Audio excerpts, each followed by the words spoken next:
Assalamualaikum warahmatullahi wabarakatuh. Bismillahirrahmanirrahim. Baik, hari ini kita kembali membaca buku Malapetaka Runtuhnya Khilafah karya Syekh Abdul Qadim Zalum pada bagian yang ke-17. Judulnya adalah Pengukuhan Pemerintahan Ankara dan Hubungan Langsung dengan Sejumlah Negara. Tahap kedua pemberontakan Mustafa Kemal berakhir dengan tegaknya pemerintahan negara di Ankara. Kemal sekaligus menjadikan dirinya pemegang kendali kekuasaan dan penguasa efektif di Turki.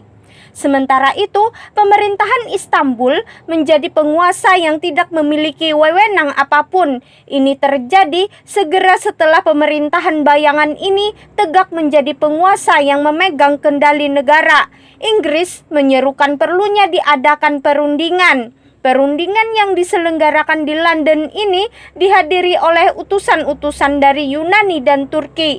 Inggris menyatakan tujuan penyelenggaraan perundingan ini adalah untuk mencari penyelesaian krisis di wilayah timur.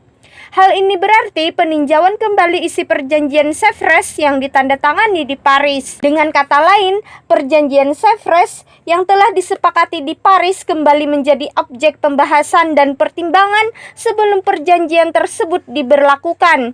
Perjanjian tersebut memang belum diberlakukan dan tak satu pun pasal yang diterapkan. Kejadian ini jelas-jelas menunjukkan bahwa Inggris menyepakati perjanjian ini untuk mengancam Turki serta menggunakannya sekedar alat untuk mencapai tujuan-tujuannya, bukan dengan maksud untuk diberlakukan.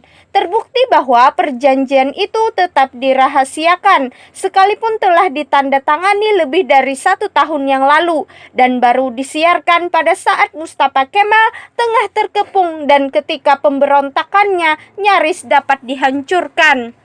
Adanya kenyataan bahwa Inggris mengadakan perundingan London untuk meninjau kembali perjanjian Sèvres dipandang sebagai tindakan yang ganjil, mengingat perjanjian tersebut sangat menguntungkan Inggris. Meskipun Prancis kurang puas dengan perjanjian Sèvres dan merasa terpaksa menyepakati perjanjian itu, mereka menganggap bahwa wilayah bekas Daulah Utsmani itu akan menjadi wilayah jajahan negara sekutunya, Inggris, yang mendapatkan bagian terbesar.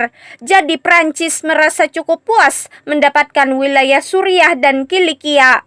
Sungguh pun demikian, Prancis tetap beranggapan bahwa wilayah Suriah dan Kilikia masih merupakan wilayah yang dapat diperselisihkan. Italia juga merasa gusar dengan perjanjian Sèvres itu. Karena itu, mereka menolak kekuasaan Yunani atas Laut Tengah, khususnya ekspansi Yunani di wilayah Asia Kecil yang sesungguhnya merupakan wilayah kekuasaan Italia menurut rencana yang disusun sekutu selama Perang Dunia.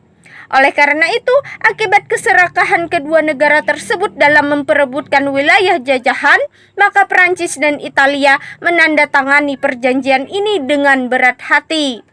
Ketika Inggris memilih untuk tidak memberlakukan perjanjian Sèvres, sekalipun perjanjian ini memberikan wilayah jajahan yang jauh lebih luas dibandingkan dengan wilayah yang diperoleh negara-negara sekutunya, hal ini dipandang sebagai peristiwa yang menarik perhatian dan tidak wajar. Apalagi ketika Inggris meminta peninjauan ulang atas perjanjian tersebut, hal ini dianggap sebagai kejadian yang mengejutkan dan ganjil.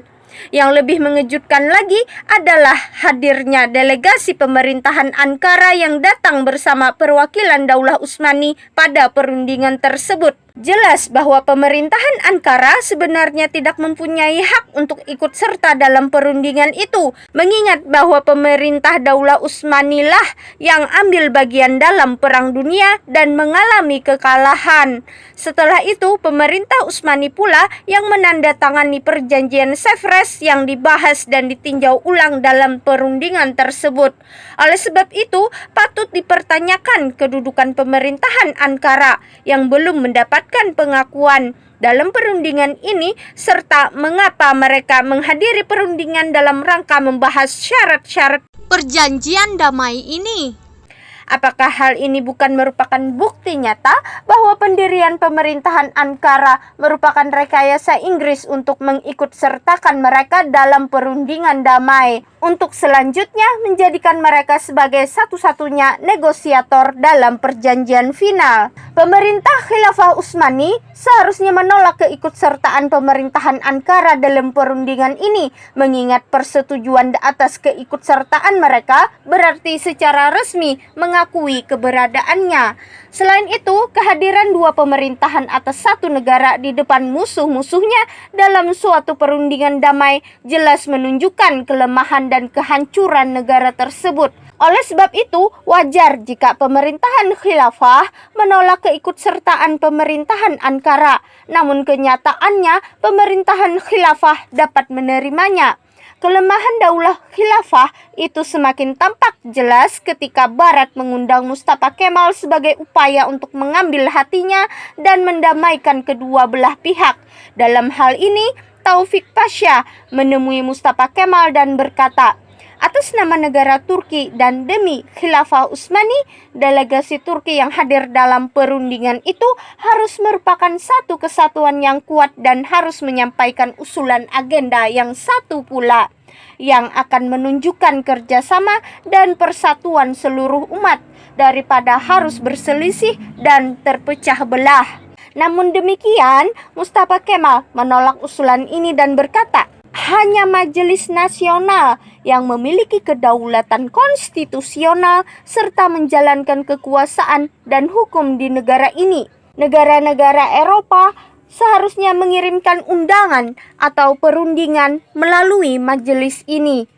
Pada waktu itu, Majelis Nasional menjadikan dirinya sebagai majelis yang permanen. Mereka juga menyusun konstitusi baru yang memakan waktu sampai 9 bulan penuh. Masalah utama yang menghambat penyusunan konstitusi baru itu serta menimbulkan perdebatan yang sengit dan panas adalah masalah kesultanan dan khilafah. Mustafa Kemal mendapatkan tekanan dari kesepakatan bersama dan kecenderungan yang luas di Majelis Nasional, disebut sebagai Majelis Ataturk. Karena seluruh anggota majelis merupakan pendukung Mustafa Kemal untuk mencantumkan secara eksplisit dalam konstitusi bahwa kesultanan dan khilafah akan tetap dipertahankan. Oleh karena itu, dalam jawabannya ketika menemui Perdana Menteri Taufik Pasha, Mustafa berkata, Majelis Nasional dalam pasal 1 konstitusinya menetapkan bahwa tidak akan merugikan kesultanan dan tidak akan merusak kesucian khilafah. Sultan harus mengakui Majelis Nasional agar pemerintahan Ankara dapat ikut serta mengirimkan delegasinya bersama-sama dengan delegasi pemerintahan Sultan. Namun, Sultan menolak mengakui keberadaan Majelis Nasional dan konstitusi yang disusunnya, sebab pengakuan atas konstitusi itu akan mengakibatkan penghapusan khilafah, sekalipun secara formal konstitusi menetapkan untuk mempertahankannya. Selain itu, konstitusi juga menetapkan bahwa kekuasaan sepenuhnya tanpa prasyarat diserahkan kepada seluruh bangsa dan bahwa bangsa merupakan sumber perundang-undangan negara. Konstitusi juga menetapkan bahwa Majelis Nasional memiliki hak-hak yang eksklusif dan mutlak sebagai perwujudan kedaulatan rakyat. Majelis Nasional lah yang menentukan masalah perang dan damai. Oleh sebab itu, Sultan jelas tidak dapat menerima konstitusi seperti itu. Akhirnya, perundingan antara pemerintahan Khalifah dan Ankara mengenai pembentukan delegasi bersama terputus. Akan tetapi, ketika negara-negara Barat mengetahui bahwa Mustafa Kemal menolak undangan tersebut karena disampaikan kepadanya melalui pemerintahan Sultan, Inggris atas nama sekutu mengirimkan undangan langsung kepada pemerintahan Ankara. Undangan ini dipandang sebagai pengakuan resmi dari sekutu atas pemerintahan Ankara. Dengan demikian, dua delegasi berangkat secara terpisah. Taufik Pasha memimpin delegasi Khalifah, sementara Bakir Sami Bek mengetuai delegasi dari Ankara. Konferensi London itu diselenggarakan pada bulan Februari 1921. Pimpinan delegasi Sultan menyerahkan hak bicara atas nama 2 delegasi kepada ketua delegasi Ankara. Ketika kedua delegasi duduk bersama dalam meja perundingan, Perdana Menteri Taufik Pasha sebagai pemimpin utusan Khalifah berdiri dan menyatakan bahwa ia memberikan hak bicara kepada Bakir Sami Bek yang akan berbicara atas nama 2 delegasi dan mempertahankan aspirasi nasional bangsa Turki. Dengan demikian, pemerintahan Istanbul hanya berdiam diri dan pendapat Ankara lah yang mengemuka dalam perundingan tersebut. Selanjutnya, Lloyd George dari Inggris, Brian dari Prancis, dan Kurt Sporja dari Italia satu demi satu menjelaskan tujuan perundingan, yaitu semata-mata untuk menyelaraskan hubungan di antara bangsa-bangsa yang telah saling berbenturan dalam Perang Dunia. Mereka juga menyatakan bahwa sekutu telah menyiapkan sejumlah perubahan dalam syarat-syarat perjanjian damai, khususnya mengenai hak-hak yang diberikan kepada Yunani. Mereka bertiga sepakat membentuk suatu panitia khusus yang bertugas meninjau kembali keadaan penduduk setempat di wilayah Izmir dan menyatakan bahwa kesimpulan yang dicapai panitia khusus tersebut bersifat mengikat kedua belah pihak. Bakir Sami Bek menyetujui gagasan pengiriman panitia khusus tersebut. Namun, delegasi Yunani menolak mentah-mentah usulan itu. Atas perdebatan ini, juru bicara kedua delegasi Turki mengajukan usulan menjadikan Izmir sebagai suatu wilayah dengan kemerdekaan domestik yang dipimpin oleh seorang Nasrani. Namun, Inggris menolak usulan ini, demikian pula Yunani, Prancis, dan Italia. Sementara itu, delegasi Prancis menyatakan bersedia mundur dari Kilikia dan menyerahkannya kepada bangsa Turki serta memberikan jaminan untuk menepati janji tersebut. Sebagai balasannya, Bakir Sami Bek memberikan hak-hak perdagangan istimewa kepada Prancis yang akan menjadikannya sebagai negara yang lebih utama daripada negara-negara lain yang menjalin hubungan dagang dengan Turki. Akhirnya, Turki dan Prancis berhasil menyepakati suatu perjanjian. Namun demikian, perundingan London mengalami kegagalan dan berakhir tanpa memberikan hasil apa-apa selain dari kesepakatan antara Turki dan Prancis tersebut.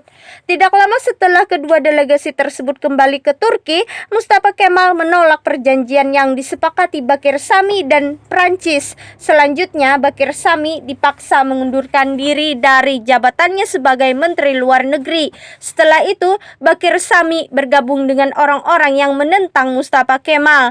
Mustafa Kemal kemudian mengirim surat kepada pemerintah Prancis menyatakan bahwa utusan yang ia kirimkan pada perundingan tersebut telah melakukan tindakan di luar wewenang yang diberikan. Jadi seluruh keputusan yang dicapai dalam perundingan tersebut dianggap batal dan dihapuskan, dan negara tidak dapat menerima atau memberikan penghormatan atas keputusan tersebut. Selanjutnya terjadi perundingan antara pemerintahan Ankara dan Prancis yang berakhir dengan penandatanganan perjanjian antara pemerintahan Ankara dan pemerintah Prancis pada tanggal 20 Oktober 1921 yang berisi penyerahan Suriah kepada Prancis. Mereka juga menyepakati batas-batas wilayah antara Turki dan Suriah. Sesuai dengan kesepakatan ini pula, Prancis menarik mundur pasukannya dari Kilikia. Dengan demikian, Mustafa Kemal secara langsung menjalin hubungan dengan negara-negara lain. Sebaliknya, negara-negara lain pun langsung berhubungan, melakukan perundingan dan menyepakati perjanjian dengannya, serta mengabaikan keberadaan pemerintahan khilafah. Mulai saat itu, negara-negara Eropa menunjukkan kecenderungan kepada pemerintahan Ankara. Prancis dan Italia mulai mencoba mengambil hati dan mendekatinya, sementara Inggris mulai menunjukkan dukungannya secara terbuka dalam masalah-masalah internasional. Inggris juga mulai menampakkan penghinaan dan kegusarannya kepada Yunani. Mustafa Kemal juga berhubungan dengan Rusia yang telah menarik diri dari Perang Dunia dan mendirikan pemerintahan komunis, serta berupaya mencari bantuan darinya. Mustafa menyerahkan wilayah Batum kepada Rusia dan berusaha memaksa Rusia membuat perjanjian persahabatan dengannya atas nama Turki yang dianggap sebagai pengakuan resmi Rusia atas pemerintahannya. Rusia menyetujui permintaan ini karena mereka tidak mengalami kerugian sedikit pun, selain karena mereka menentang Islam dan keberadaan khilafah Islamiyah. Oleh karena itu, Rusia mendukung upaya Mustafa Kemal dalam melawan Inggris dan menentang khilafah, kemudian mengambil alih Batum tanpa kehilangan apapun pada tanggal 16 Maret 1921. Sebelum kejadian ini, Italia melepaskan Antalya secara sukarela dan menarik mundur pasukannya pada bulan Januari 1921. Dengan demikian, Perancis, Italia, dan Rusia berpihak kepada pemerintahan Ankara, dan ini berarti memperkokoh kekuasaan Mustafa Kemal Pasha. Demikian pembacaan buku Malapetaka Runtuhnya Khilafah pada bagian ke-17. Semoga bermanfaat. Wassalamualaikum warahmatullahi wabarakatuh.